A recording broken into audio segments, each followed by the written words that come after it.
So at the moment, our medical doctors are treating, things like common colds, throat infections, fever, gastrointestinal problems, so sickness and diarrhea, all things really associated with not having access to adequate hygiene and adequate shelter. And in particular, we know that children are most vulnerable in circumstances like this. So we really are seeing an increased number of children in our clinics really suffering with relatively moderate illnesses, but things that could be prevented if they just had access to adequate shelter.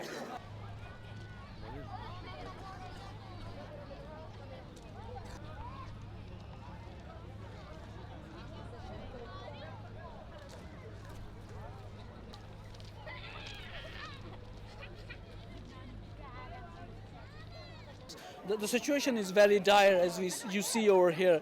More than 10,000 people spent another rainy night here in the open with families and children, and this is a too heavy burden on the children as well. So we are trying to support the authorities here in Greece with human resources, bringing in more shelter, trying to establish and set up places. But Greece is struggling.